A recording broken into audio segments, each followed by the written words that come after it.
नमस्कार। स्वत्व के डिजिटल प्लेटफॉर्म पर आपका स्वागत है। एक वर्ष पूर्व अयोध्या में रामलला की मूर्ति की प्राण प्रतिष्ठा की गई थी। आज सुबह से ही कई लोगों ने यह प्रश्न करना शुरू कर दिया कि पिछले वर्ष यानी 2024 में 22 जनवरी को अयोध्या में श्री रामलला की मूर्ति की प्राण प्रतिष्ठा हुई थी, तो इस बार अचानक 11 जनवरी को मूर्ति की प्राण प्रतिष्ठा का वार्षिकोत्सव कैसे मनाया जा रहा। ऐसे प्रश्नों को सुनने के बाद मुझे लगा कि यह सब औपनिवेशिक शिक्षा का परिणाम है।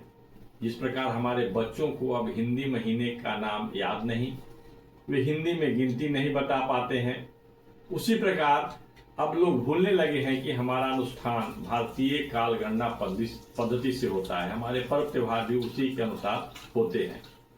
हमारी काल गणना पद्धति वैज्ञानिक और सटीक भी है।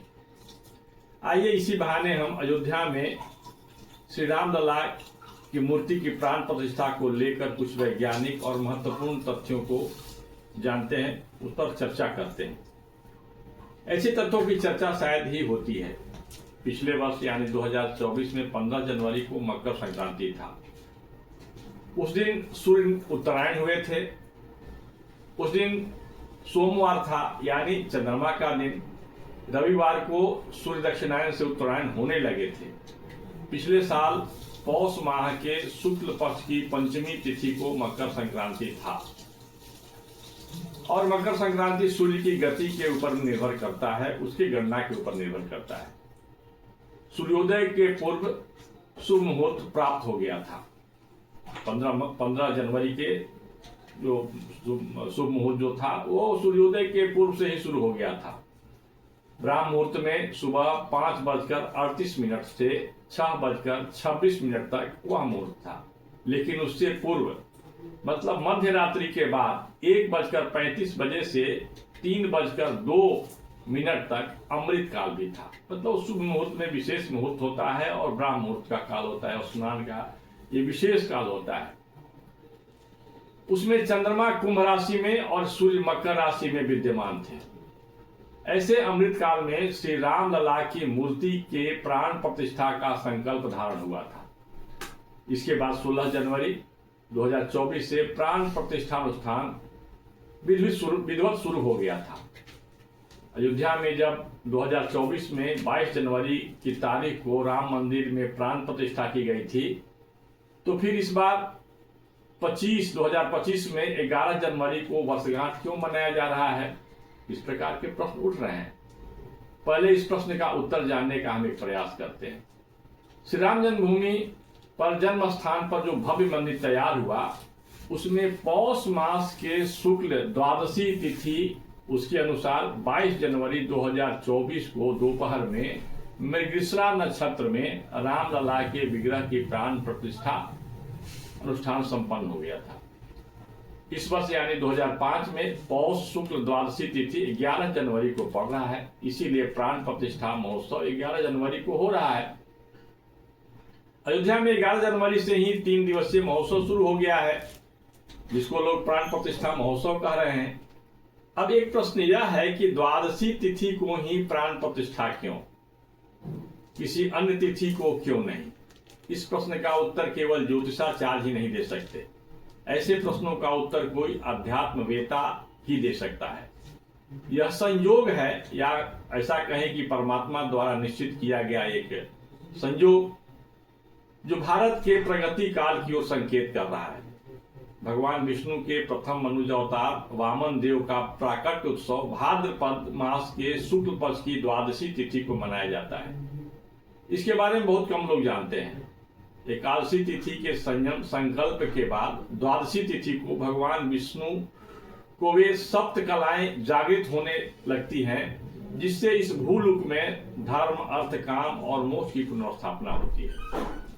श्री रामलला की मूर्ति की प्राण प्रतिष्ठा का अनुष्ठान सूर्य देव के उत्तरायण होने के दूसरे दिन से ही शुरू हो गया था और 7 दिनों तक चलता रहा।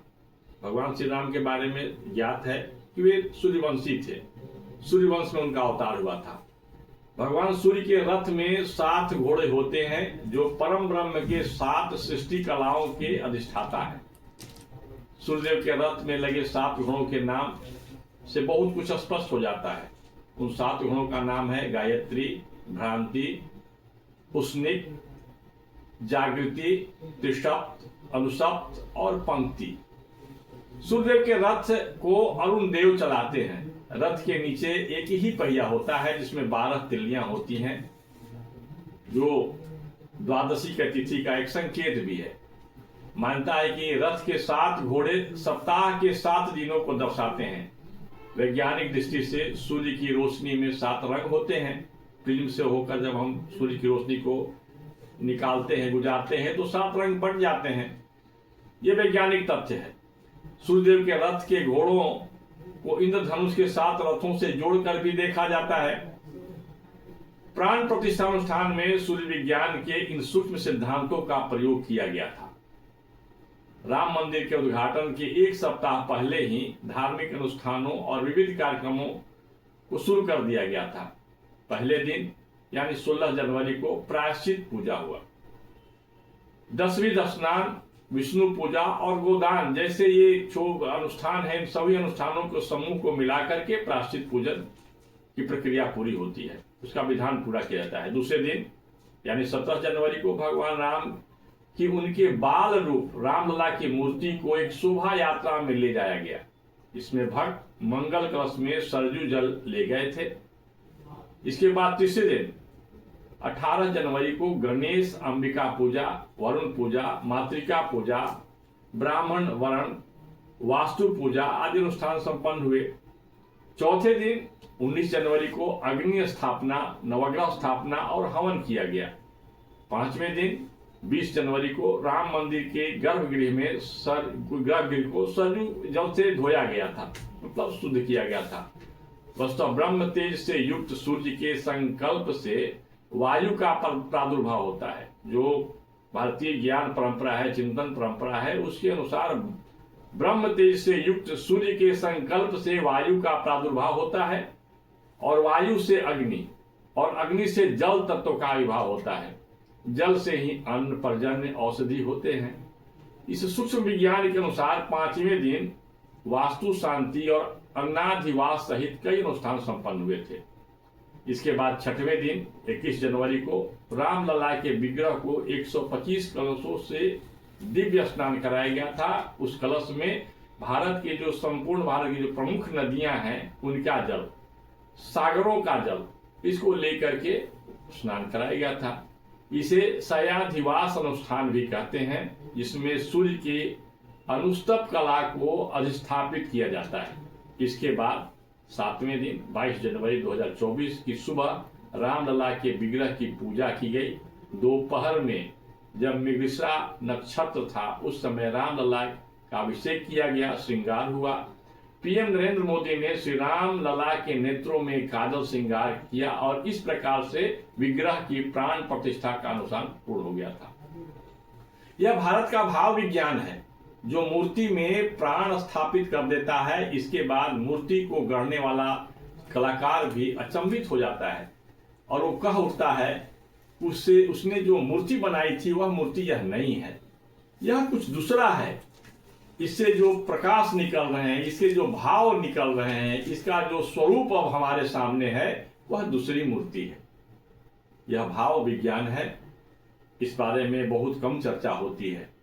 मूर्ति गढ़ने की बात नहीं है, बल्कि मूर्ति गढ़ने के बाद में उसमें जब संस्कार कराए जाते हैं, जिसमें सूर्य सिद्धांत, सूर्य विज्ञान और प्रकृति के सृष्टि के आविर्भाव का विज्ञान जब संग्रहित हो जाता है, तब वो जो मूर्ति में प्राण प्रतिष्ठा का जो अनुष्ठान होता है, यज्ञ होता है, संकल्प पूर्ण होता है।